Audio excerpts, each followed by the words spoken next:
Okay, good afternoon, everyone. So my name is Michel Botman, and welcome to this presentation of OTF Connect's titled Using Math Moment to Multiply Math Skills.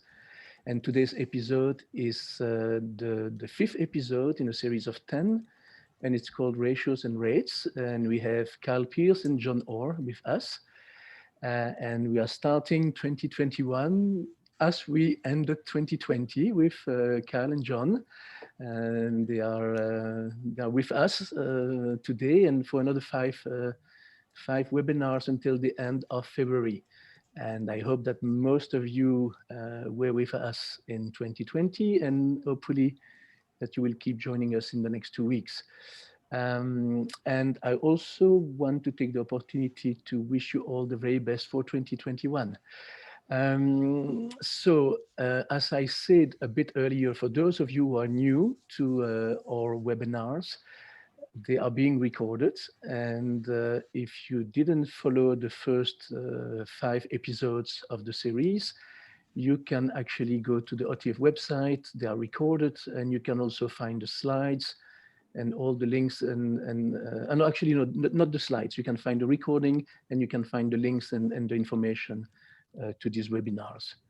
Okay, just a second. Oh, sorry, guys. Before we start the session, OTF is asking us to read a quick land acknowledgement. We acknowledge that we are all gathered in the territories of various indigenous people, and we further recognize their stewardship of these lands in which we live, learn, work, and play. So we have Kyle Pearce and John Orr with us, and we also have all of you, and I just want to welcome you all.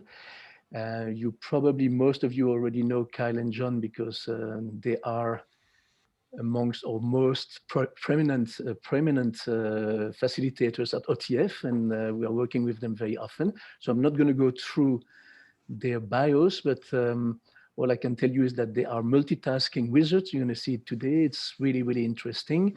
And they have both really interesting blogs. Carl has 2 blogs, one called tapintoteensmind.com and mathisvisual.com. And if you want to learn about them, I invite you to actually go and visit these blogs. And John has also 2 blogs. They have 2 blogs each. One is called MrOrIsAGeek.com. I love the logo and I love the title. And then the other one is called MathBeforeBed.com. And all I can tell you is that they both teach, they give conferences, they work together. They have a new podcast that they are broadcasting regularly. So all I can recommend is that you go and visit their blogs, and then from there you can get in touch with them and get access to all kinds of resources.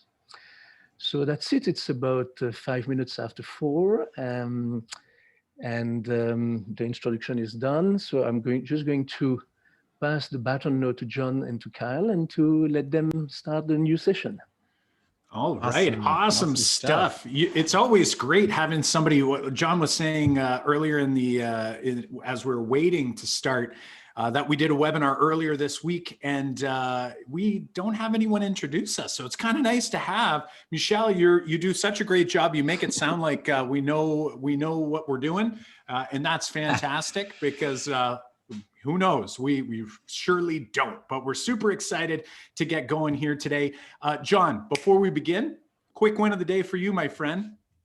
Quick win of the day. I'm Kyle knows, but I guess we all know. I was going to say that I'm teaching fully remotely. I'm a classroom teacher at high school, and I've got right now we're teaching one class all week to the same group of kids. And so I have my grade 12 advanced function.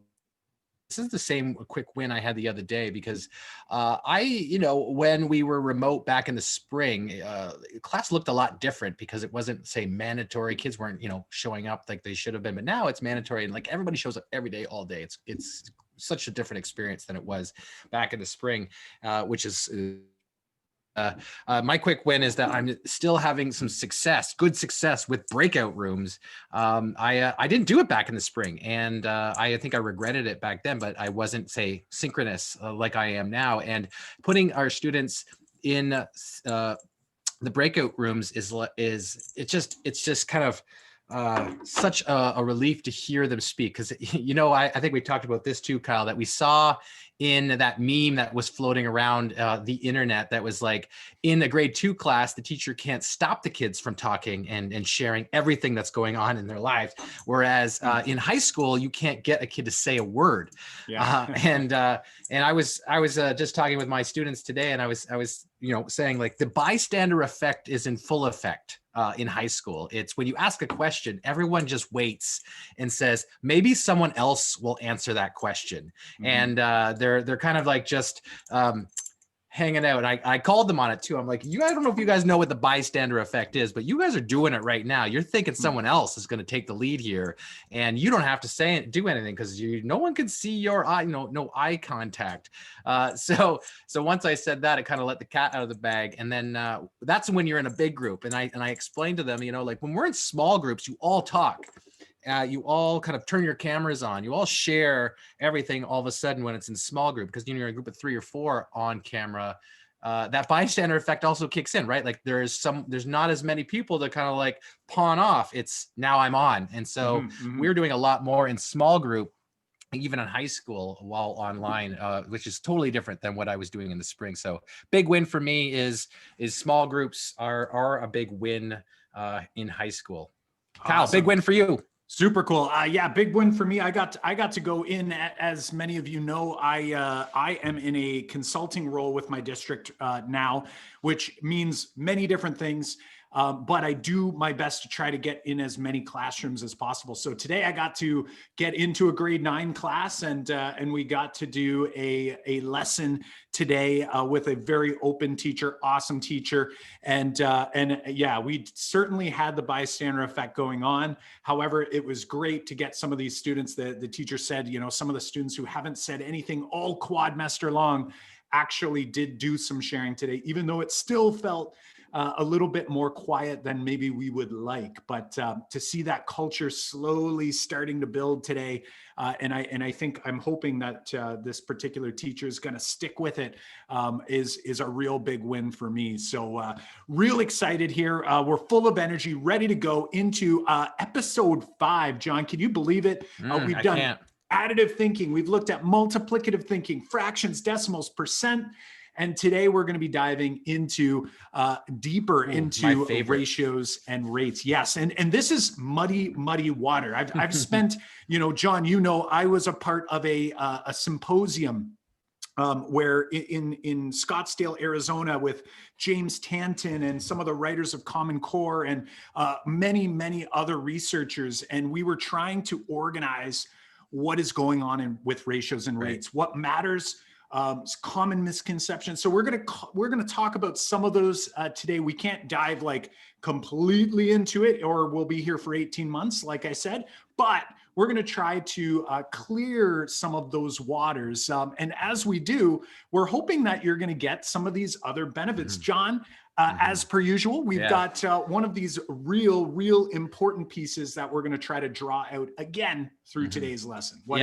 So we like to start all of our sessions off with telling you what you were hoping to achieve, and then at the end we'll try to like call that back and say, so it's a way for us to like stay accountable, and then also for you to hold us accountable, like make sure that we do these things. Throw in the chat if we are missing the mark on some of these things, folks. However, the first one of the things that we want to do here today, this afternoon here, is spark curiosity through using the curiosity path. This is one that we have been trying to do every step of the way for you, is to embed what we're teaching, trying to teach to you about the mathematics behind things, but also to spark curiosity in a way. And Kyle, I was just before we go on to the next one you're learning, I feel like what we're doing is every one of our sessions so far, the 4 sessions that preceded before this, we're telling and showing and modeling the tasks, and we start with tasks, and we say at the end, or during, that we should be doing this with our students. We're actually doing that here with you guys. We're actually getting you in a task and sparking at the same time while we teach you the concepts that we're going to talk about here. 5. So we're kind of like modeling here, 2 birds, 1 stone. But Kyle, what else are we going to learn here today? Awesome. Awesome. Again, like we said, ratios and rates, we're going to look at this conceptually. We're going to try, we're getting into the land. Like I know earlier in some of the earlier episodes, the first couple episodes, some of the problems aren't super cognitively demanding for us as educators because additive thinking, for example, doesn't require us too much too much effort. A lot of it's automatic. We're getting into the land where things get a little bit muddier. So we're going to have to all be open. We're all going to have to trust one another and feel that that non-threatening classroom environment taking place here. So we're going to try to do this beyond knowing steps, rules, and procedures. And then finally, John, this is like one of the big ones. Right. It's sort of there all the time whenever we're presenting, but we want to make sure it's super explicit here with this group. Yeah, we want to make sure it's clear. It's another one that we have been trying to do all along from all of the sessions so far, which is repairing our relationship and strengthening that that relationship with mathematics. I know that lots of us come from a different background of mathematics, and we all have to teach mathematics. So how we have to make sure that mathematics, that's what we're trying to do as a big one here in the whole series from our first session all the way to the 10th. We're always going to be trying to repair that so that we also can put our students and promote the good thinking and math with our own students. Super cool. Today, so we don't waste any time, we're going to be diving straight into a math task. And this is a math task that actually we are going to share at the end. We'll share where you can go and access not only the task we're doing today, but also extensions that go with this particular task. I'm hoping we can go a little bit deeper. Faye, I see in the chat, yes, John is cutting out for me as well. That is just something that you have to deal with in Tilbury, Ontario. You know, you just don't get high quality internet, sadly. But no, John, hopefully that'll iron itself out for you.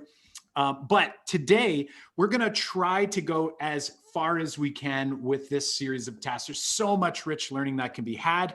And we're going to start it off by trying to start carving out that curiosity path that we've discussed so much before. And before we dive in, I do want to give a quick reflection because I've been working with many educators in my district for quite some time. And sometimes I feel like we beat the idea of the curiosity path to death. And I said it to John earlier today. I said, you know, I feel like we're constantly talking about it and it's almost like, you know, maybe people don't want to hear about it anymore, but the reality is it's so hard to build it into a habit to ensure that the task is curious, that we don't reveal too much information up front. So really make sure that you're not letting this part go. When we think of the elements of withholding information to create that curiosity, make sure that you're kind of paying attention to those moves as we go here. So we're going to get ourselves started.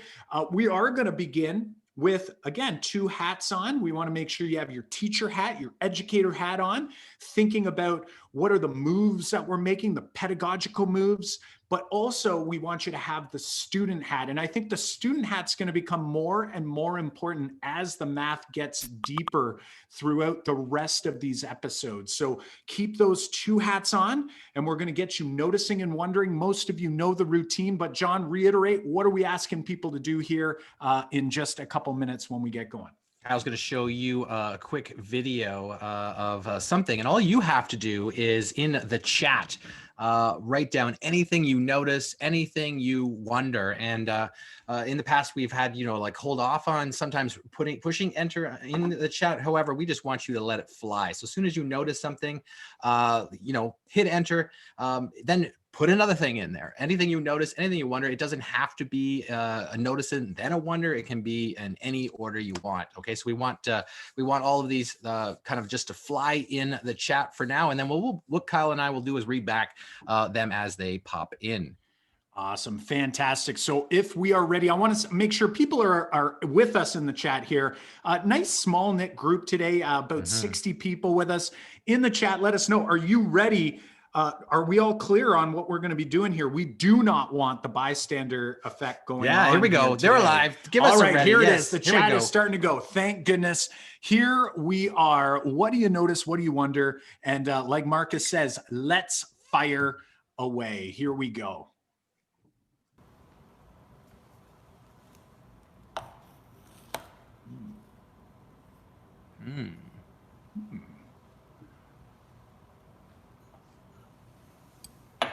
Well, Michelle says no clutter, but Michelle, you should have been in my house last evening when it felt like my children completely destroyed the kitchen.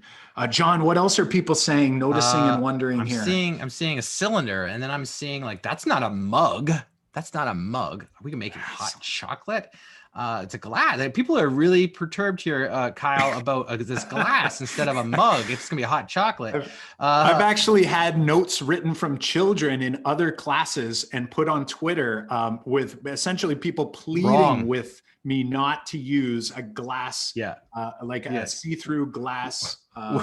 Whatever you're going to do here, Kyle, it's going to be wrong.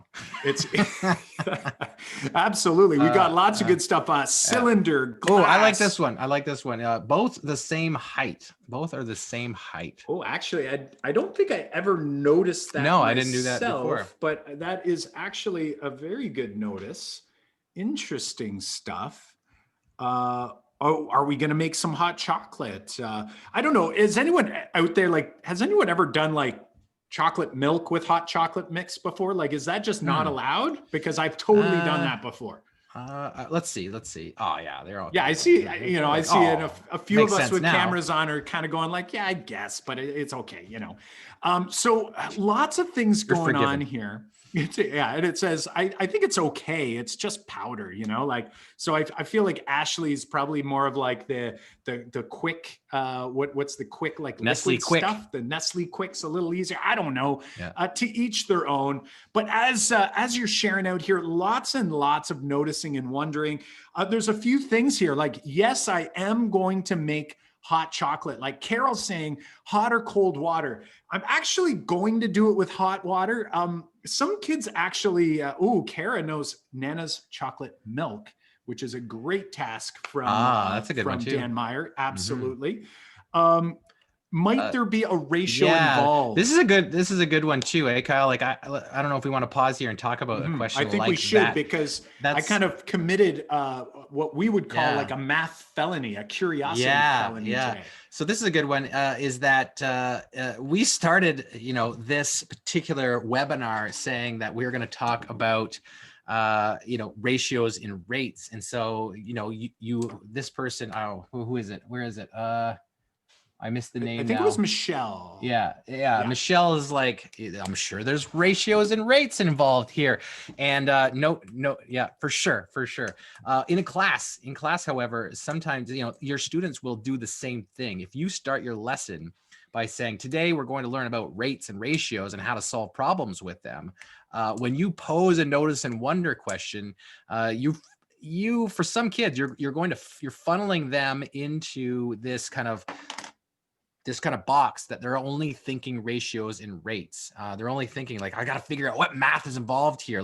I know that that's not a terrible thing, but I think what we like to do is to not say. We like to start class by not introducing the learning goal at the beginning of the lesson. We usually wait and do it later. It's not like we're not going to do it, and it's not like we're not going to make it clear what's involved with the lesson near the end or middle of the lesson. But telling everybody up front about what you're going to do, you kind of narrow down what your wonders are going to be. And it's almost like you get people fishing, right? They're kind of fishing for it now versus truly being curious. And also something else that I've done it a lot in my career. And actually it happened today in the class we were in. I was co-teaching.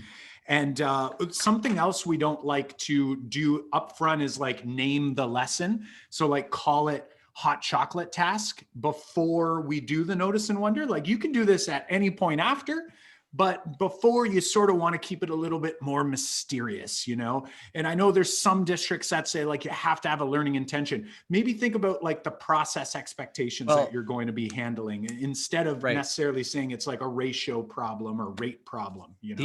Kyle, the interesting thing about the districts that say thou shalt start the lesson with a learning goal, writing it on the board is most of those districts have based that learning off Dylan Williams' book, an assessment and all the research behind that. But if you read carefully, he actually has a whole paragraph as in math class, you might not want to do that.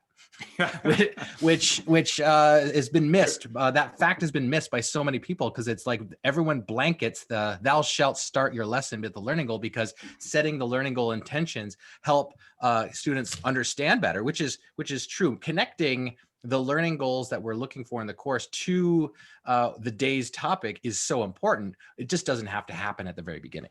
Yeah, totally. And I also want to mention here in the chat, a lot of good discussion going on. Keep that discussion going. It's so important for you to be kind of like, you know, reflecting as we go here. This is a great way for some of this to stick with you. Also, I saw it was Faye, I believe, who mentioned earlier, like, what is a ratio? What is a rate? And we are going to talk about that a little bit later, because there's a lot of muddiness around those two ideas. So we will get to that place in a little bit. But something first that I'm wondering if we can get some estimates here, because I told you I am going to make some hot chocolate. Lots of great noticing and wondering going on, but I'm wondering if I am making hot chocolate, if I'm using like a typical tablespoon here, what are your thoughts? Like, how many scoops am I going to use? Do you think? Normally we'll come out with like, you know, we'll have you do a high and a low, but I'm guessing that the numbers are going to be close enough together that we don't really need to worry too much about a high or low here. So I'm going to have you hang tight before you hit the enter key with your estimate. But I'm wondering, based on your knowledge of hot chocolate, some of you might be experts, like you're like, I'm a one a day type of person. Some of you might be like, you know what, I'm actually like, I try not to have it at all, because, you know, I would just go crazy and it's just too many calories. I don't know. But regardless of where you're entering here, I'm going to have you estimate how many scoops of hot chocolate do you think you're going to need, and not just in particular for one glass. I'm actually going to have you think a little bit further here. I'm going to have you think about how many scoops of hot chocolate will you need to make 3 glasses of hot chocolate, and we're going to have you hold tight. Yeah, hold off in the Don't chat. Hit that enter, because John, tell us the strategy we're going to use here. We actually were introduced. A member of our academy had called this a waterfall method when we were talking with them. Is that if you don't hit enter in the chat when you're teaching remotely, ask their kids to put an answer in the chat, like we are. We're asking you to put an estimate in the chat, and you say don't hit enter. We'll all hit enter at the same time. Then all of the responses are going to flood the chat. However, this week, right, Kyle? This week in our webinar on Tuesday, we held, what did they call it? They called it chat explosion.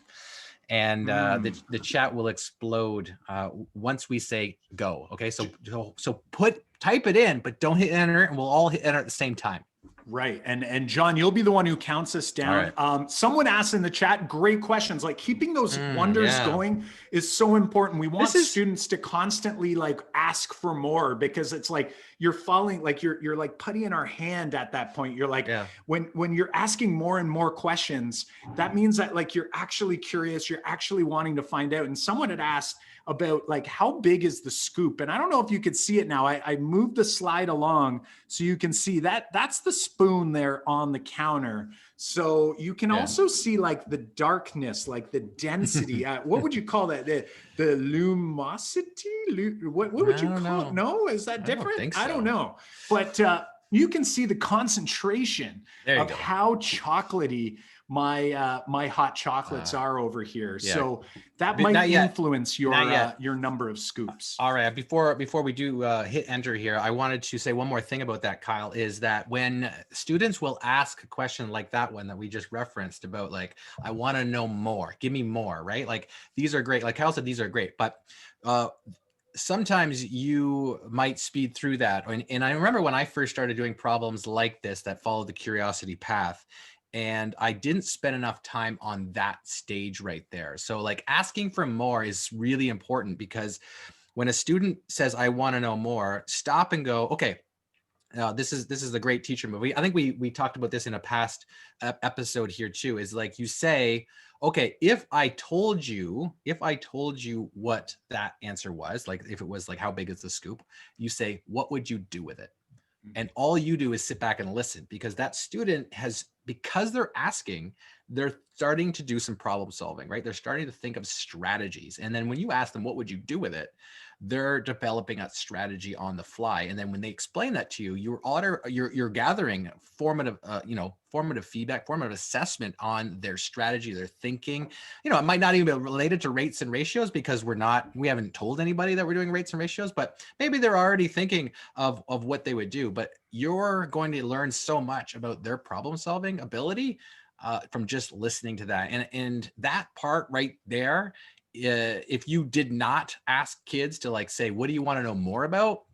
Then you're kind of robbing them of actually problem solving, because they won't share that strategy and they won't start thinking of a strategy. So we gotta spend time on that one. All right, Kyle, I love ready? It.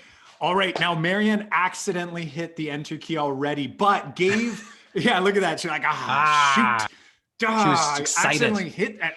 I'm gonna challenge Marianne to actually come up with one number and not That's a range what I was of gonna numbers. say. So it's like you actually are okay because you haven't actually narrowed it down. You gotta go with your actual estimate. And John, count us down. Ready? Get Here we us go. Going here. 3, 2, 1, go. Look at them all go.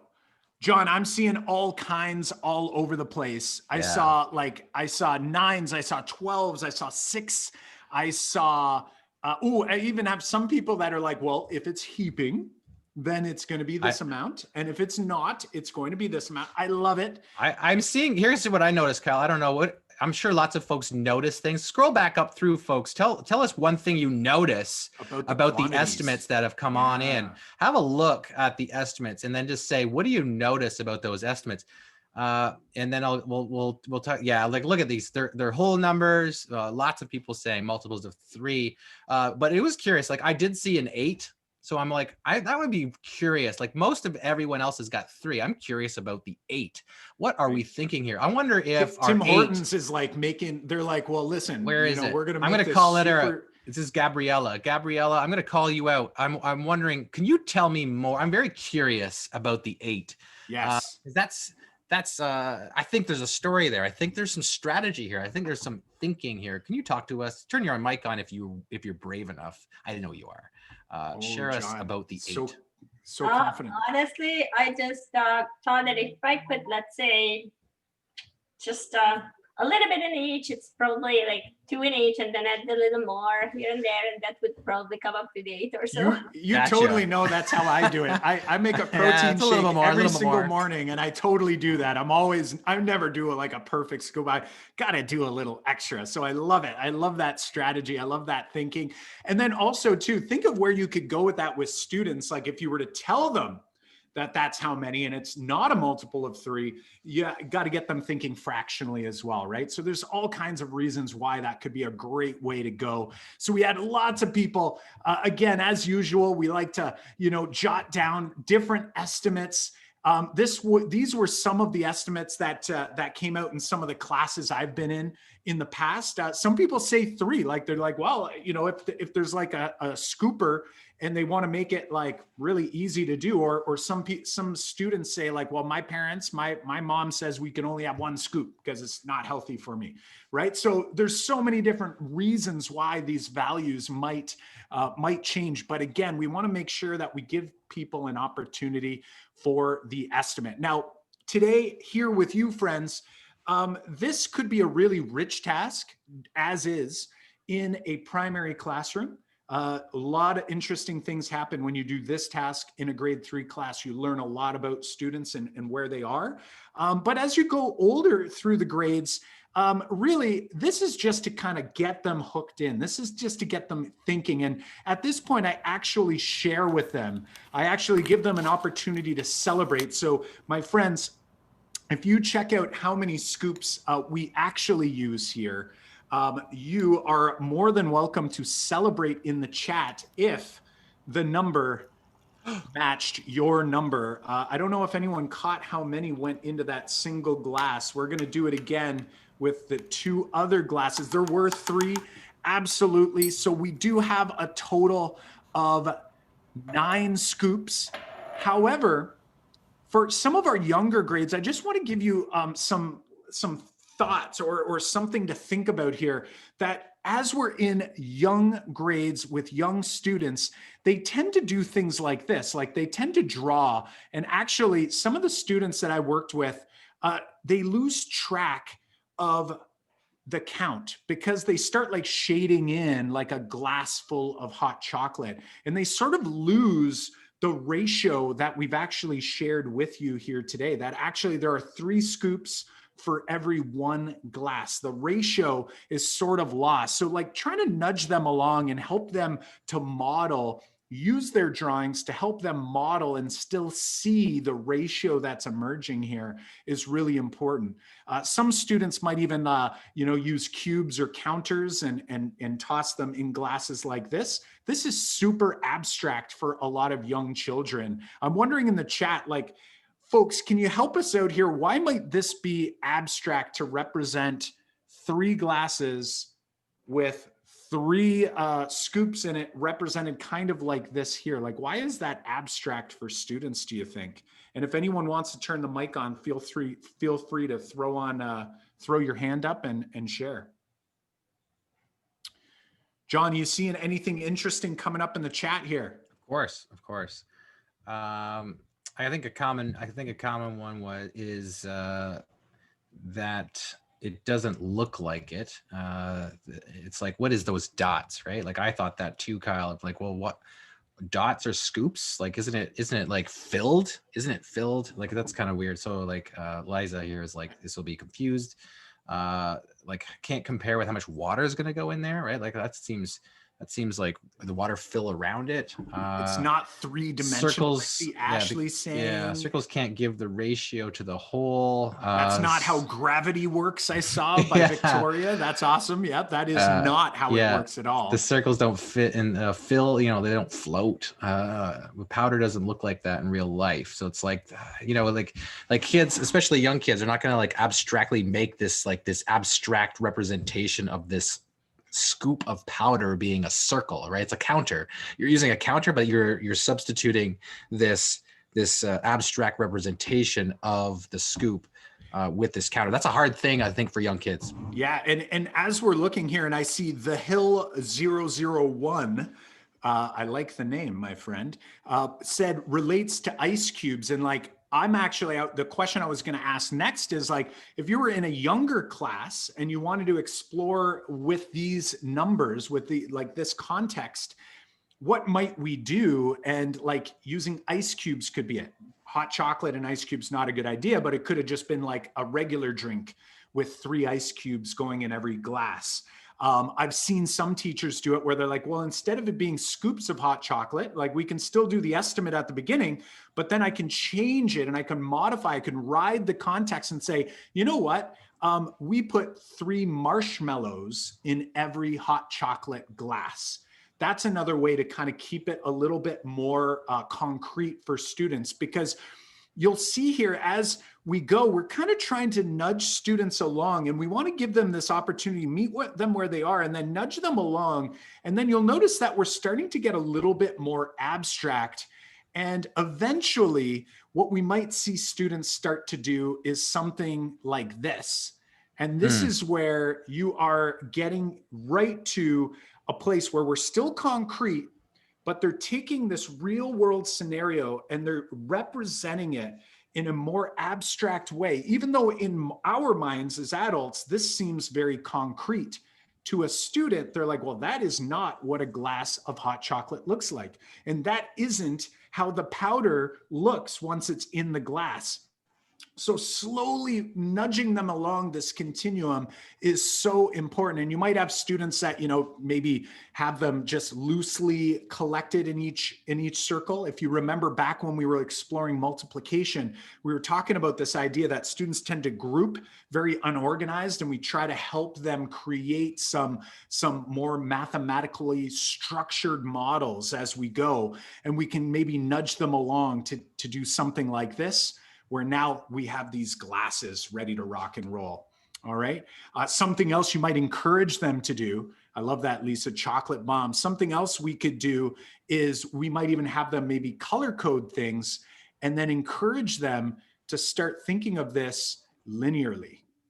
And something that I want you to pause and think about is that even though we have one line here, I'm wondering how many different quantities are we actually representing here?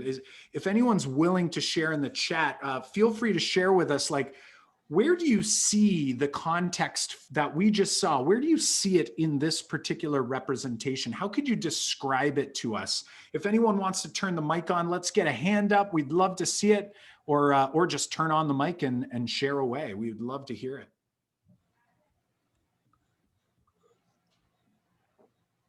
A couple of funneled in here, but we'll give them another 30 seconds here, Kyle, for yeah, let's see more a of few an abstract coming in kind here. of We want to questions. keep you going. Keep you going. Yeah. Looks like some folks, there's first initial ones came in with like the numbers. You're counting the numbers, but then the colors are interesting. Some of those early entries in the chat were that each color is a glass. I love it. I love it. Each color is a glass. So it's like we have one quantity being tracked here. What else are we tracking here? So we have our glasses. I can clearly see 3 glasses if I'm focusing in on color. And then what else do we have? We also have, Therese is telling us, and many others have said, we're also counting scoops. Now this might seem like, like obvious, but to younger children, this is not obvious at all. They really have to work hard to be able to see that we have one thing that's actually counting 2 different quantities. Whoa, we have 2 things going on here. We have scoops and we have glasses all at the same time. And when we look at this and we look at this model, I want you to think about how we could take the student representations and help kind of nudge them along to this place where all of a sudden what is emerging here is a concrete number line that represents not only our glasses, but it also represents our number of scoops. And if we were to pause here, and if I kind of like don't show all the scoops, if I just kind of really highlight the scoops that matter to us here, I hope you can sort of see that this connecting cubes is acting as our number line, and we're actually tracking 2 different quantities. So we call this a double number line. And double number lines are extremely helpful when we start making the jump into multiplicative thinking, and in particular into ratio and rate reasoning.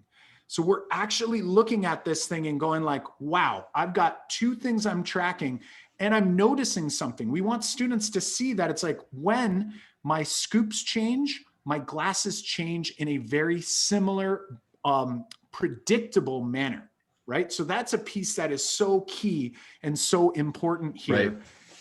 I'm wondering, yeah, go ahead, John. I was just going to say, I I like that you use the word predictable with us, and the way you might use that with students instead of saying proportional, right? Like you wanted to say proportional, but a predictable manner means like I can start to like piece that together without saying naming proportional yet. Saying like, hey, if I add another glass here, right? If I add another glass, how many I could probably predict easily, and a student would be able to predict easily how many scoops we'd have. Indeed, indeed. And of course, at this point, we can share with students, if you haven't already with your students. Whoa, don't knock it over. Whoa, Holy goodness gracious. Woo, that would have been scary. Yeah, that would have been a real mess. And that was one take, my friends, I promise. But when students get this opportunity to kind of check this out, again, take their model, connect it back here and kind of reiterate, okay, I see what's going on here.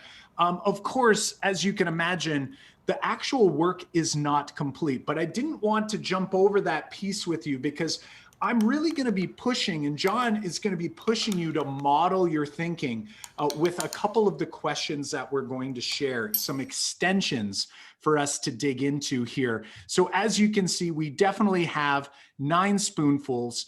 Here's what I want you, and we're going to jump to next, is I want you to think about how might you use that double number line. Of course, you're welcome to use any model you like, but I'm going to try to push your thinking as an educator because if you're like me, let us know in the chat, did you grow up using a double number line, and maybe is it even something that is in your repertoire now? Because for me, it certainly wasn't. And John, I don't know, for you, No. double number line? No, I don't think I've used a double number line or saw or even talked about a double number line until only maybe 4 years ago. And when we were starting to do some of the work around this and thinking about how, like in a high school class, you'd think, hey, kids should know how to like solve proportions or teach them how to solve proportions. And you set up and, some people call this the butterfly thing. And like, there's these different methods to solve equations. However, a double number line is so powerful, even in high school. And so it's not, it wasn't something that I grew up knowing. My dad was a math teacher, and I still, I didn't know that thing. And that's one of the things that we've talked about many times is like, we have this like curse of knowledge. Sometimes it's like we went through all of this schooling to know math, but we actually didn't really understand where this math or how this math connects with other math or with representations. Like I was not really good at models. I was good at, say, the algebra. Somebody wrote a slide ruler. Actually, yeah, that's pretty awesome. I have a slide ruler right over here. I should get it. Okay, well, you definitely are more than welcome to get it in a couple moments time here. So what we're going to try to do is to get you kind of modeling, and then I want to have enough time for us to kind of unpack what's going on here and to really explicitly talk about ratio and rate as well, because there is something going on. We haven't actually like said it yet, but there is a ratio going on here. And I'm going to argue that we can also reveal a rate. I'm going to use that word a number of times here. So what I want to challenge you friends to do is I want you to now kind of take what we've done, and we're going to explore a little bit further, and we're going to build this into a more challenging problem. Now, I want to reiterate first, depending on your group, you get to decide what the number of scoops is or number of glasses you're working with. Does that make sense? I'm gonna ask you to tell me either I'm going to give you a number of glasses, and I'm going to ask you. It sounds like my children are moving the entire house. What's going on up there? I don't know what's going on. Mom isn't home from work yet, so it's like I have no idea what's going on, but I'm hoping everything is okay. While John gets his slide ruler, I'm going to go check to see if the fridge is still like in the right spot. But what we're going to do is I'm going to give you a number of glasses, and you have to find the number of scoops, or vice versa. So what I'm trying to say to you is that you can take this idea and you can change the question. You can manipulate the question to serve your purpose and to serve the learners in your classroom. That might mean you might have some students in your class that are ready for whole number work. You might have other students who are ready to dive into more fractional thinking. So you can be strategic on the numbers you select. So in one class, I might only be able to say, you know what?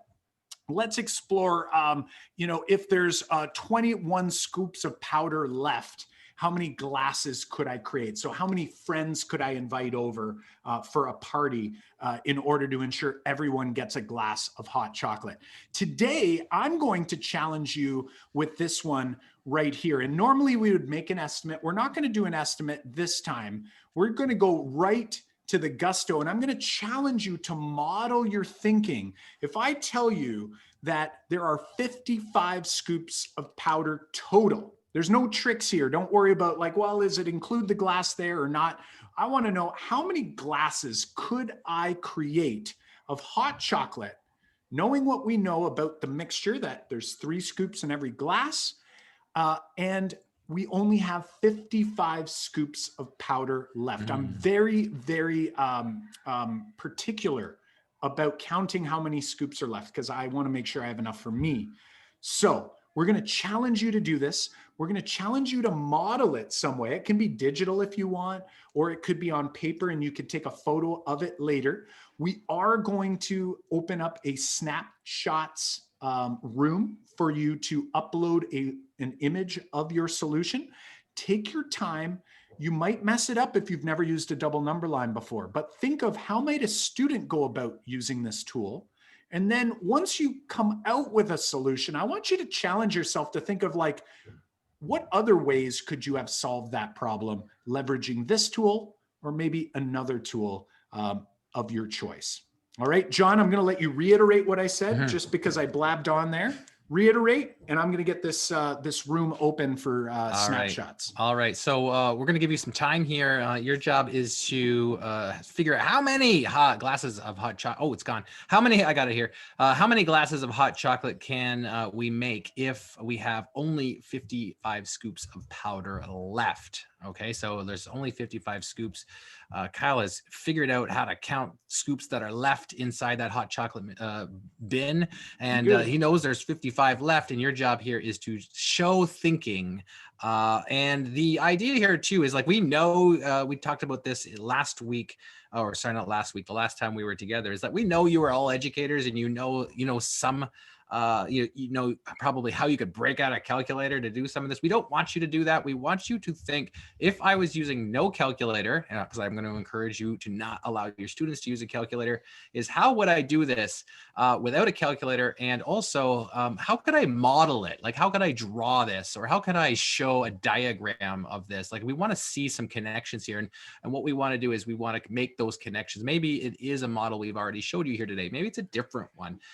But we would love for you to take a picture of that. That picture, maybe your phone. Chances are, maybe you're watching us on your phone right now, and if so, you could then take a picture with your work. You'd have to get off, like go away from this app. If you're doing it on a laptop, you can just grab your phone and take a picture of it. Kyle's giving you a link up on the screen there. We did this in past sessions. Go to joinkh.com. There's a link there, there's a code. It'll ask you for that. You put the code in. This is something common now. However, when you put that code in, just click as a guest. I think there's a button that says play as a guest or join as a guest. Just click the guest button, and then you have to like put your name in and choose a character, and then boom, you'll have a button there to upload your picture. And what that does is you're going to send Kyle easily a picture of your thinking, right? We want to see thinking. So we're going to give you some time. I'm going to stop talking. We're still going to give you some time to do that. And actually, Kyle, I think, I don't know if I cut out in any time there. I feel like my internet has been choppy, and I wasn't sure if it had been cutting out. I might do a quick computer restart, but I'm not sure. Yeah, I think you've been pretty good for me for the last little bit. Maybe I'll hold off on that then. I'm also seeing, we should also reiterate, and this is a habit that even we have a hard time. Usually with students, we try to have them hold back on sharing answers. And I know people are excited sharing in the chat, which is awesome. No worries at all. But for your classroom, keep in mind, we're not really, in a way, it's like, I almost don't care what the answer is. I'm most interested on the strategies, like your approach, which involves your strategy and the model that you use. So how you can convince someone. Right. And again, that's kind of to encourage students from robbing thinking from others, because as soon as someone shares that in a room, a lot of students will be like, like that bystander effect John was talking about, right? It sort of promotes that idea that like, I'll just wait and someone else will do the work for me. So we really want to make sure everybody's solving this problem and sharing their unique approach to how they went about it. Right. And to give you some backstory on why we're choosing to do that, other than what Kyle had just said, is that in when we see these different solutions, and kids will also show different diagrams, models, like some kids will just do a calculation, which is quite fine. But if you give them the opportunity, some kids will draw it. And if you encourage them to draw something, like show me how that, like show me a picture of how that is in your head, or show me a picture of what's going on there.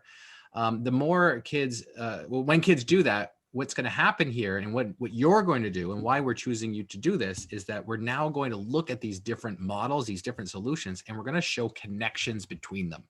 And what we're using here to do that, like where we learned that, is from the book 5 Practices for Orchestrating Productive Mathematical Discussions. It's a mouthful of a title of a book, but it is like the backbone of so much of what we've learned in doing great lessons on how to show the connections of solutions, because kids will do different strategies, but I think it's so important to show the connections between, say, this double number line, and maybe someone put in the chat, Kyle, a double number line could be tipped up, and all of a sudden you got a table of values or a T table. Like there is connections that are happening here, but it's so important for us to point that out to students, and that's what we want to do here with you, is model that with you, because that's what we do with our kids too. And I think someone just asked, Marcus asked, who wrote it? Yeah, it's Mary Kay Stein and Peg Smith, or Margaret Smith. They were the two authors who wrote that book, and then a series. Peg Smith wrote a series of books. This one's 5 practices and practices for your middle school. So there's I think there's one for elementary school. It just gives you more examples of how to do this in your classroom. So you can see, like, they'll see, I don't know if you can see, it's glary. So it's like, you can see that, hey, there's different solutions. There's different tables. We're going to make those connections together. It's a very well respected book, but also like super influential in the work that Kyle and I do with the Curiosity Path and Fueling Sense Making. Absolutely. Awesome stuff. John, we are getting some you got some good ones? Yep, great representations coming in. I'm going to, again, try to select and sequence some of these. John, sadly, isn't with me here, so he doesn't get that opportunity to kind of select and sequence. But I'm watching and I'm looking, I'm going, where could I grab this? Now, something to keep in mind in my classroom, I am trying to push your content knowledge as an educator. So in my classroom, I may have not encouraged or pushed students to use a double number line unless we had done work with it in the past. So I want to try to merge that through the work we do in our classroom. But today we're trying to kind of like nudge you along here to see different approaches, different ways to go about this. And I'm going to start with one here. Let me just hide names here. If I share your work and you want to speak to it, please turn your mic on and just go ahead and start sharing what your thinking was. And again, we encourage you to do some of your thinking as if you were a student. So I'm going to pull this up, and some of these sometimes are the way the teacher went about solving it. Other times it's the way they thought maybe students might go about it. And the reason I'm picking this one first is because I can still kind of maintain, I don't know if you can see this as well as I can here, John, from my end, but it's like I can still sort of see like the individual glasses, and I can see the count inside. I can see like kind of like tallies for each one inside. So it's like this particular student hasn't put it into a linear fashion yet. That might be the question I ask this student, is like, wow, I'm wondering if you were to line this up, could you show us what that might look like in a linear fashion? That might be my next step for this particular student. This student is, and I'm wondering in the chat, is anyone able to help us? Like, what kind of thinking are we using here? Is this like counting, additive thinking, multiplicative thinking? Like, is anyone willing or willing to kind of take a chance and share what they're thinking here? What kind of Kyle, before we do that, I need the code one more time. SIP2234. Is that right? Yes, SIP2234. There we go. I just put it in the chat. I just put it in the chat. Okay. Sorry to cut everyone off there. Yeah. So we're talking about the type of thinking, and Lindsay's saying additive with a question mark. I'm wondering, Lindsay, what's kind of nudging you to think that this may be additive thinking? And I always say may, because we don't know for certain until we have a conversation with that student to know exactly how they went about things. But I would tend to agree with you here, Lindsay. Why do you think like additive feels right here? What do you think? If you're brave. I know I sort of just voluntold you to turn your mic on, but that's okay. Oh, Lindsay's like, no way. They're moving fridges around in her house too. Totally get it. Understand. Adding 3 in each oval, absolutely. Now, some people said maybe multiplicative, and I'm going to say that's possible. Again, we don't know until we talk to that learner.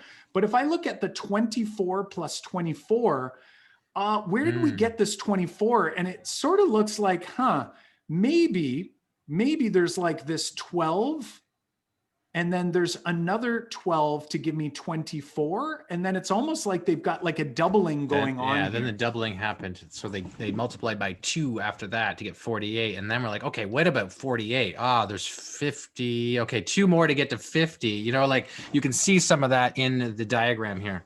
Absolutely. So by all means, students who are using, let's say, additive thinking, they might use additive thinking in a portion of the solution, and they might be using multiplicative in another portion. So these are things for us to think about and consider. Another one I wanted to share, this one here, if I'm looking here, what do you folks think? I see the linearness going on. I'm guessing the jumps are each cup. And then I'm seeing a count. I'm wondering, is this more of like an additive or multiplicative thinking? What do you think? Let's see in the chat. Be brave and just share it out. What do you think?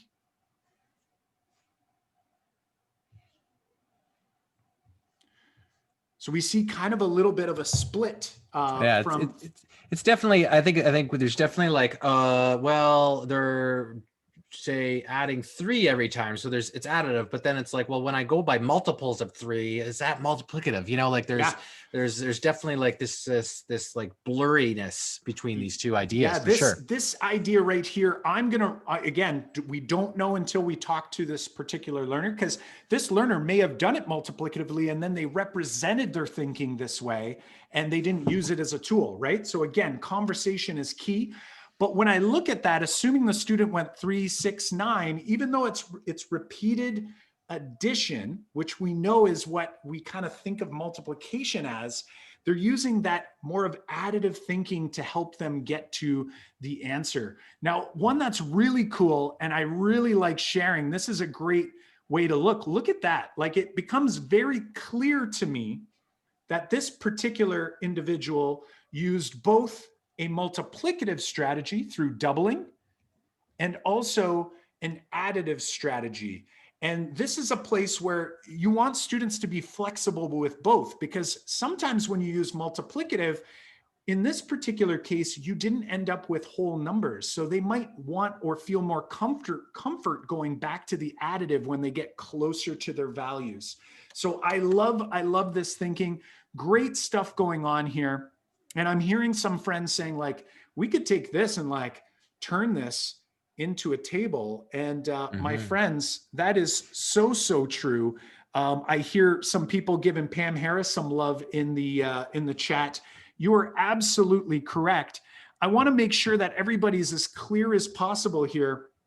Like, when we look at this, a student could use this concrete number line, help them develop this double number line. And over time, we can nudge them to start being able to represent this visually through a double number line. And then over time, they can start using some of these multiplicative strategies. Here's a doubling strategy. So if they went all the way to 24, they might have added it, like did additive thinking to 24, and they went, this is taking me a long time. And I'm pretty confident at doubling 20 and 4. So I'm going to go ahead and double it. And I'm going to double my glasses. But now if I double again, I run into some trouble. I might want to then use more of an additive strategy to get me there. I went a little bit too far. Now I've got to use some fractional thinking as well. So you can kind of see how this is a tool that students can leverage in order to nudge them towards the final answer here. And for me, this is something that I wish I had as a student, but then also earlier in my career as a teacher. Kyle, I want to jump in here and ask a question that we've been asked many times that we definitely talked about, and a common question from probably lots of folks here right now is saying, like, okay, so I pose this problem to my students, they're gonna solve these problems, they're gonna try a strategy just like we've asked you guys to try a strategy, and then what happens, Kyle, if they don't show me a number line, or they don't show me this repeated pattern, like they've just done some calculations, and like, what do I do then, Kyle? Like do I just show them, or do I just move on? Like, they didn't show me a model, now what? Like that's a common thing. It's like, we worry about that. Like, what if I'm going to give the power to students to showcase thinking? What happens if I don't see any thinking that I can connect?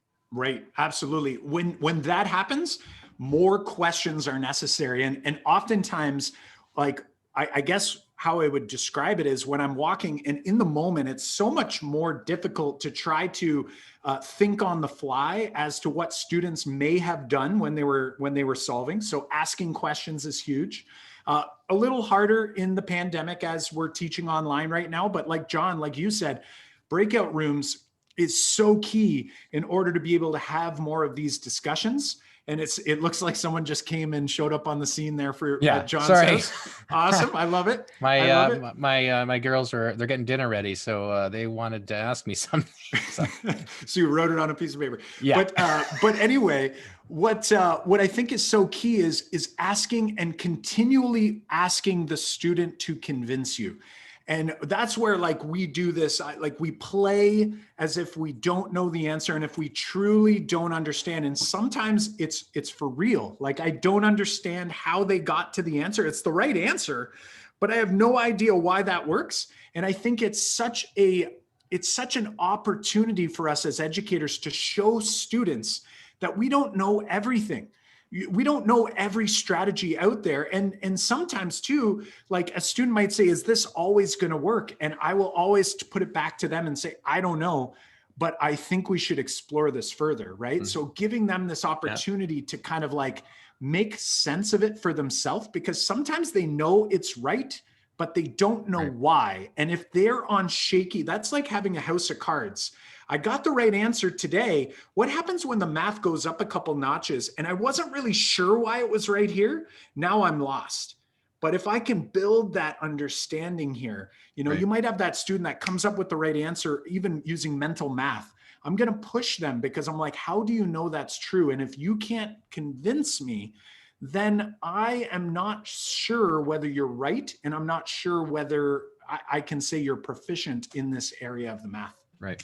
The other thing to consider too is that if you are like we did this in previous sessions, Kyle, you did a great job in all the previous sessions of modeling strategies. Like when we did some number talks on say multiplying and dividing, and you were showing different strategies. We talked about then that the more times you as a teacher model those strategies. So for example, kids aren't just going to naturally draw that number line unless you've done it in advance and said, hey, look, I'm going to model your thinking along this number line. Mm-hmm. Let's say nobody does it that way, the more you do it, the more comfortable kids will see it. And therefore kids will start to use those models as well. So it's kind of like if you don't show models yourself and model that for kids, they won't also use them. So you gotta kind of like, hey, my students didn't show me any connections. They're kind of at a loss. Well, This is the time to step in and go, okay, let me show you this model. We can use this. This is a very powerful one. There's nothing wrong with stepping in at that point and showcasing. And if every student, like if we were to look at those solutions again that came up, if we were to look at if every student's models look, there's another couple that were really, really cool in here that came in, which is great. But if every student's looked kind of like the tally marks that I shared, I don't know where they went. Maybe that person added an extra image. Oh, here it is. This tally mark, like if every student's work looked like this, then it might be that today we're not going to use the actual number line. Like we might be here for consolidation because I need students who are using the tally marks to see that their tally marks represent each one of these cubes. Like I don't want to rush to abstraction until they're ready. I can move so much faster with teachers than I can, like with adults, than I can with students, because students are going to be moving at a much slower pace. Like we're going and spending an hour and a half on these huge ideas that are developed over a student's entire math journey, and we're doing them very quickly. So I don't want to suggest to people like we want to rush through this by any means. You might be here for a while, and maybe in your grade level, you don't even go beyond this. In grade 3, if I can get students to this place, fantastic. But by grade 7 and 8, I'm hoping if I can get them from here at some point, maybe not in the first day, I want to try to get them to this place where they can see their thinking on that double number line so that we have students, there might still be students doing it concretely, but I want them to see their answer in other people's more abstract representations as well. So that's a great point. Now, I'm looking at the time. I want to make sure we have a good discussion about ratio and rate. I want to pause here and I want to give you an opportunity. Do not hit enter yet. We're going to have a chat explosion again, but I'm wondering, is there a ratio here? Is there a rate here? Is it only one or the other? Is it both? And what are they? Right? So I'm giving you lots of open ideas here, lots of questions. So my question is very open for you. I'm wondering, do we have a ratio here? Do we have a rate here? Do we have both? Do we have none? If we have one or the other or both, what are they? How can I reference them? What are they? And Joanne's like, darn, I hit, but that's okay. I want to hear everyone's thoughts here. It's natural to hit enter right after, right? So we're going to try not to hit enter yet. I want to give you a little bit of time to type, and then I want you to share. So some questions I want you thinking about is it like an either or? Is it a ratio? Is it a rate? Is it both?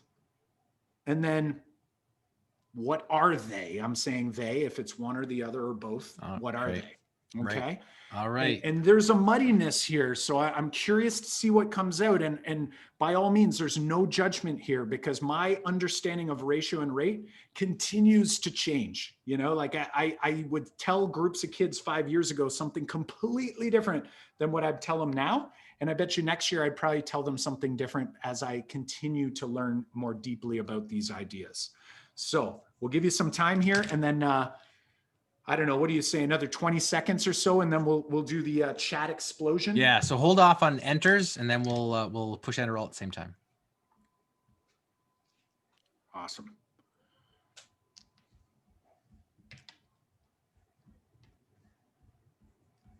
Here we go. 5, All right. 4, 3, 2, 1. Enter. Go.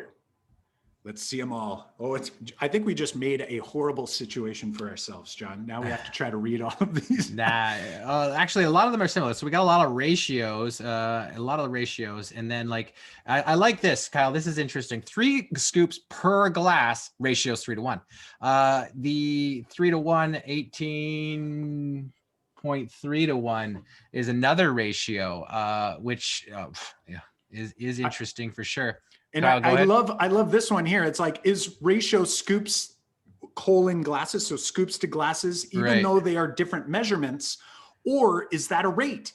And I'm going to use that one as the common muddiness that exists out there. And I was under the understanding, and actually the Ontario curriculum until recently would say that a ratio is comparing two or more quantities with the same unit, and that a rate is comparing quantities with different units. And I'm going to argue that it's kind of not that cut and dry. Like there's a little bit more to the story here.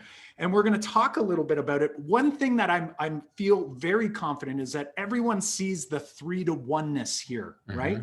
Everyone sees the 3-to-1-ness. And I agree with you. Yes, there is a ratio, a 3-to-1 ratio. It is an equivalent ratio to 55 to X. It's an equivalent ratio to 18 to 6. Notice the language I'm using. That is ratio language. However, some people even put this in the chat. Some people used rate language and called it a ratio. And the reason why you can do that, and the reason why it feels so natural to do that, is that we reveal a rate from a ratio. All right, I'm going to say that again, that every ratio, I can reveal a rate between two of the quantities. So I'm saying that because sometimes we have like, a ratio of 3 parts, right? There's like gasoline, oil, well, I guess that would still be a single, you know, two part, and fuel cleaner or whatever. It's like a 5 to 4 to 3 ratio. When I try to reveal a rate, I can only reveal a rate between 2 of these quantities. I can't create a rate of all 3 at the same time. Whoa, crazy. And how we reveal the rate is super interesting to me, because when we reveal a rate, that is when we change the language slightly and we use the word per. And it's like a compound unit. So what I'm going to do, I'm just going to flip on my document camera here for a second. So like we have this ratio, and it is 3 to 1, or it could be 1 to 3, however you want to say it, right? When I go to reveal the rate, when I say this is my scoops and this is my glasses, I have the opportunity to reveal 2 different rates. All right, there's one that feels a little more natural to us. Some of you said it in the chat. John, you remember they said 3 scoops per glass. When I say 3 scoops per glass, I want you to look at that for a second. I want you to look at this, and I want you to tell me, how many numbers are there? How many numbers are there when we use this language right here? Michelle says 2. Joanne says 2. Most people are saying 2, and then there's 1 here. Andy says 1. Yeah, 2. Or no, not yeah, it was Andy that said 1. Yeah. I want you to look at this though. Like, I think I can zoom it. I don't know how to use There's this an invisible thing, right? one. Let me zoom in on this. Like, we just saw your eyeball. For those people who say that there's 2 numbers here, can you identify the 2 numbers? Where are the 2 numbers? I see the number 3. And saying the 1 is understood. It is understood. And that is because they got an Michelle used the word invisible. It is invisible. You know why it's invisible? Because it's not even here. This is the only number, and this is a compound unit. So when we use the terminology like unit rate, it's a little bit off because every rate is a unit rate. Even if I write it like this, I want to write it another way. This is going to maybe blow your mind. It blew my mind anyway. So if it doesn't blow yours, then maybe mine's just a lot smaller. I'm not sure, but here we go. I could write this right here as a rate with a single number like this.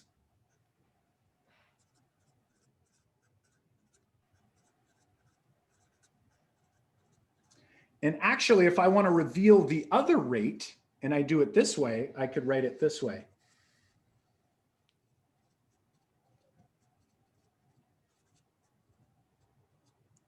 So right here, this is one single number. It's a fraction. A fraction is a single number. Now, some of you might view this as division. If you think of that as division, that's fine, because what we did with these numbers in order to get here or to get here is that we divided. We did 3 divided by 1, and it was partitive division. Remember when we explored partitive division? We took this and we divided it into 1 part. Just like if I go back to the number line and I say, okay, well, what about 9 scoops and 3 glasses? I would take 9 scoops and I would divide it into 3 parts, and I would still get the rate of 3 scoops per glass. So the reality is that ratio is required in order to reveal a rate. Now, some people are going to say, well, what about all this unit business? And I'm going to argue with you that the unit business, oftentimes you can still contrive a rate, but oftentimes you would leave it as a ratio because you typically don't talk about centimeters per centimeter. Does that make sense? So if I was to talk about 2 different trucks, one that's 15 centimeters long, and then there's like a miniature version of it that's 5 centimeters long, there wouldn't be a reason to reveal the rate. The ratio is there. We just don't reveal the rate. Even though you could, it's just not that helpful. So in reality, you need a ratio in order to reveal a rate. And for those of you who are looking at this thing, I hope what we're starting to see as well along here is that, in school, I would have solved this very same problem by creating a proportion. Anyone in the chat recognize like proportions? Anyone recognize that? Like I shouldn't say every single, there's an infinite number of equivalent ratios along this double number line, and it goes on forever. They are all in proportion to one another. And this is just kind of like the cheater way of doing it. And I'm trying to figure out, it's just condensed. It's just condensed. It's like I took this double number line, I went, and I just shrunk it down. And I'm basically trying to figure out like how many times bigger is 55 than 3, and how many times bigger is X than 1. And by doing so, you're going to reveal that, well, wait a second, it's 55 thirds times as big as. I know it's hard to say, but you're like, okay, that's 55 third times as big as, which is the same as like, I don't want to go into that business, so I'm going to back that up for a second, which is the same as 18 and 1/3. That is like the reduced or the simplified value. So holy smokes, yes, we could take this. Yes, we can put it into a table, a ratio table like we see here. And yes, we can graph it. It's going to look an awful lot like this. And in reality, all we've done is we've solved a proportion in a very intuitive way using a tool that eventually students can work into a table, onto a graph, or maybe they start choosing to solve a proportion on their own. But in reality, teaching a proportion is not all that helpful. I would say all the stuff before it really is where all the meat and potatoes are in order for students to get a true understanding of ratio and rate. The powerful part about the model of the double number line, Kyle, of not only say showing that this is why I thought it was so powerful as a high school student, because what you're showing right now is we still are solving problems like that in high school and using a table, an equation, and a graph. And when you model that with a double number line with students and then still show them that, hey, I'm going to go from here to here, like those arrows you're drawing to go, what's the multiplier to go from 3 to 55? That same multiplier has to go from 1 to that X or that that value right there. Like when you draw that and then you show kids like, that's what we're doing when we condense it. Like it's natural to say like, let's just condense that, right? Yeah, there was a couple notes in the chat, Kyle. I was going to point it out for you to make that correction. But it's such a natural progression to go, okay, we've been drawing this big number line every single time to show all the rate, all the equivalent ratios, which is important, and then show that multiplier, and then just say, hey, let's just, if we're going to speed things up, right? Like math sometimes is about trying to go from understanding where this is and then go, how can we be more efficient now that we know how this connects?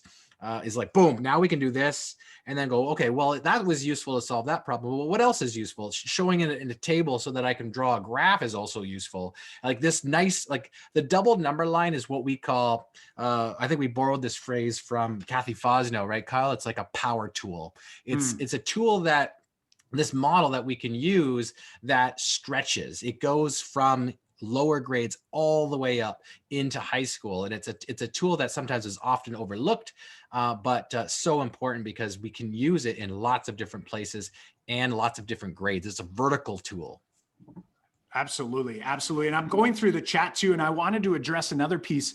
I want to thank the friends who noticed that I totally I just miswrote the rate. Yeah. So I found this is the inverse rate there. So looking, you can reveal 2 rates there. There was something else though that I thought was really interesting. First of all, about the graph here, I would do this on every graph until students tell me otherwise. So if they're like, well, that's impossible. However, I might still have them explore down there. Like what's going to happen down there? Like what happens? Really crazy things happen when we look at negative values and we think about them in a proportional manner. So that's something for you to chew on.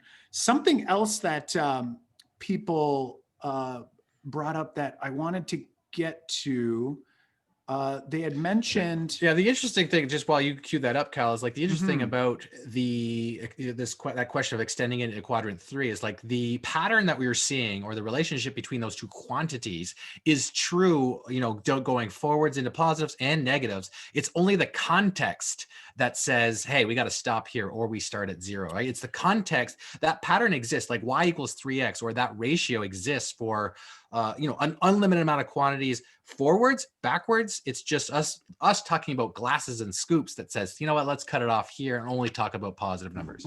I love it. And the question that it came up here, and I wanted to address it because I think it's a great question. Lindsay was saying, how do you have 55 scoops divided by 3 scoops? And that is such a great question. Because what you're actually doing is you're actually finding, like, this number up here is a factor. So you are figuring out, you're using quotative division when you divide 55 scoops by 3 scoops. You're actually dividing it by 3 scoops per glass if you think about the rate. But if I think 55 scoops, I could say how many 3 scoops are in 55 scoops? And it's this many. It's 55 thirds as many. So great question. That's where the quotative partitive piece comes in. It's like, oh my gosh, life gets so crazy when you start thinking of it and how connected it is. And the last piece here before we do wrap up for the night is just how important all of this work is when we start to move to equations. These are direct variation linear relationships. And then we start adding in a initial value. And we're going to be diving into that work as we move into the next couple episodes. So having a real solid grounding of these models is so key in order for students to truly understand what it is that they're doing. And it can be used even to do things like multiplication, division. I know Pam's got a webinar going on maybe tonight, I can't remember, on some of the strategies in the ratio table. These are so key and they're so important for us to understand so that our students can understand them. So John, let's wrap things up here. Let's make sure friends are holding us accountable. Yeah, let's what do go you through. say? Did we do this? Give us a yes in the chat if we hit the nail on the head here with what we set out to do.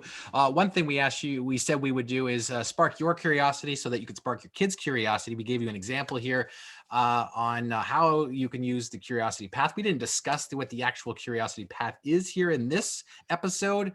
However, we're using elements of engagement and curiosity to kind of engage learners. So hopefully we did that. Give us a yes if we did. Kyle, what else were we hoping? Yeah, I'm wondering how many people feel, and again, ratios and rates, huge, hard to do in 90 minutes, but I'm wondering how many people are feeling better conceptually about ratios and rates. And something else I hope you have is something to think about moving forward. You're probably not like, oh yeah, I got this and everything's good to go now. You're going to have to do more reflection and more digging into it. But I'm hoping that you're feeling better about it and some of the models and the progression to nudge us along as we work our way through ratio and rate. I see lots of yeses. Fantastic. What's the last thing that we were hoping to do here today, John? Let's see if they did. That big one that most of this series is about repairing and strengthening our relationship with mathematics. In order for us to dig deeper with our own students and fuel their sense making, we have to feel comfortable with the mathematics ourselves. We're hoping we did some of that here for you today, and diving deeper into that relationship with rates and ratios. Only can we do that, therefore we can kind of like steer the ship to help our kids think about positive things about mathematics. We have to do that too to help them. So hopefully we did that here today. One thing we're asking you to do here is we've talked about lots of things about ratios and rates, but we would love if in the chat you could throw in your biggest takeaway. Like, I'm wondering, like, what was a big aha, or like, you know what, this one thing was worth me showing up here today. Like, give us what you think that was in the chat. Okay, so it always helps us kind of see what was the big kind of key moments in this session. Let us know what that was for you. And Kyle, I don't know, you want to give some away? I was thinking the same thing. I'm like, well, usually we have people share, like and giving if you're away? going to share something, I feel like we've got to share something back. Mhm. If you were with us the other night, we did a webinar, and at the end of the webinar, we shared with people that actually we are entering into our latest cohort of our online workshop. So let's give one of those away here. Yeah, let's there's go. more information at the bottom of the screen if you're interested. It's a 12-week online workshop. It's like an AQ course, but on, you know, I don't want to say steroids, that's like illegal, but you know what I'm saying? It's like definitely something that we've put all of our heart and our passion into. 6 modules of self-paced learning through video content that John and I have spent about 18 months putting together over the past couple of years. And we're going to give it to somebody who has shared out a reflection. This the workshop actually is like this. These workshops we're doing right here, like these webinars we're doing here, we're diving deep into the mathematics and the understanding of the actual learning of the concepts. The workshop is specifically about how to run these lessons in your class. So we kind of go through like the curiosity path. We go through the framework of like, how do you set that up? What do you look for? What are the pitfalls of doing that lesson by lesson in your class? And it's for kid, you know, we say it's for, you know, kindergarten through post-secondary. However, most of the examples we have are grades 3 through 10 in the workshops, but that's say how it's a little different than this one. The other one is like, we got a whole module on just how to spark curiosity in your class, like generate engagement. We got a whole other module on like what productive struggle is and why we should be using that and how to invoke that with our kids.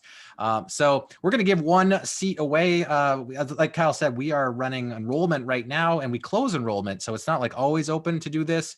We have cohorts that run through. So we're doing that cohort now. It kind of closes at the end of the month. So if you want to learn more, you can go to makemathmoments.com/online workshop. Most districts will cover this with PD money. Most people do get that covered. It does have a cost involved, however. But one person here is going to win a free seat into that workshop. John, I'm going to hand that role to you. Sure. You're going to pick. You're going to. He's going to kind of I'll randomly scroll here. Mm-hmm. And I'm going to trust your judgment here, John, that you're going to be picking somebody who's awesome. I'm pretty sure it's guaranteed because everybody is awesome. Everybody who's been joining us here. Yeah. So I'm Some people are getting cocky. They're like, he's picking me.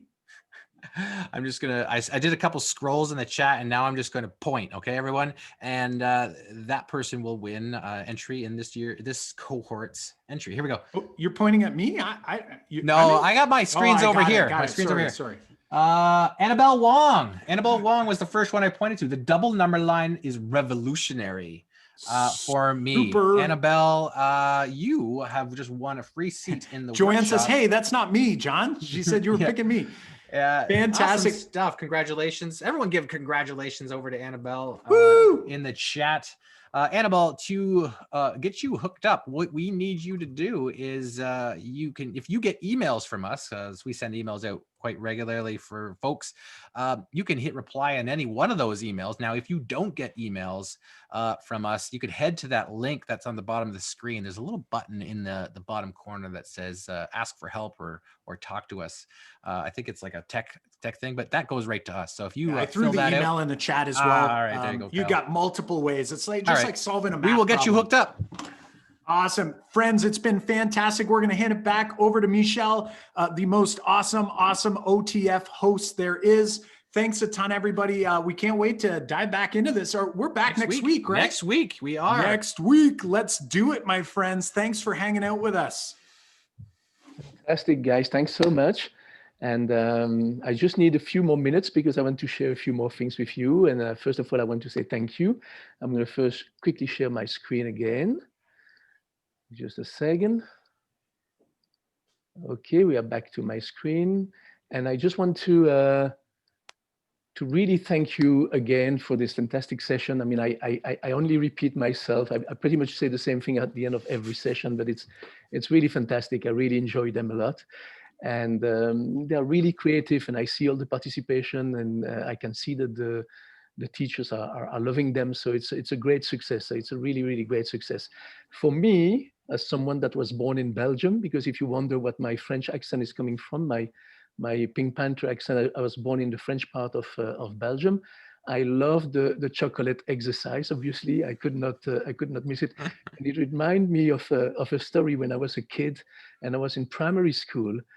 The math teacher, I must have been, I don't know, 6, 7 years old. I don't know. The math teachers, I don't know. Honestly, I don't know what age I was. But anyway, it was in primary school. And the math teachers asked the students, would you prefer an entire cake, a whole cake, or 4/4 of the cake? You know, and he pointed at me and asked me the question first. And I said, I would take the whole cake. And the teacher was a bit irritated because it's not the answer he was expecting. And maybe he picked me because I was a pretty good student and he was hoping that I would come with the right answer. And then I told him, I said, no, I prefer the whole cake because when you cut a cake, you always lose some chocolate on the knife. And Nice. so I'll definitely take the cake over the 4/4. And then he told that story to my parents. And that has been a story going on in the family for, you know, since I was a kid. My parents always come back with that story. So math is fun. You know, that's what it is. Math is really fun, and we enjoy it. And what's great about the way you guys do it is that it's never about the answer. It's always about the discovery, the process, the strategies, all the thinking going on in the background. I really love it. So anyway, just to go back to my quick slides here, I just want to tell you all that you will receive tomorrow a follow-up email. So don't worry if you didn't take notes today or if you have things that you missed, you're going to get a follow-up email. There will be a quick survey. We're going to ask you to please answer that survey because it allows us to know how we are doing, how good we are, and see how we can improve our webinars. And we are asking for suggestions as well. And you will also get access to the archive with the recording of the session, etc. And I also want to, oh, sorry, I missed one slide. Here's the slide. I just want to all let you know that we are just halfway through our session of 10 math webinars. And so we still have one next week, as Carl mentioned, on January 21.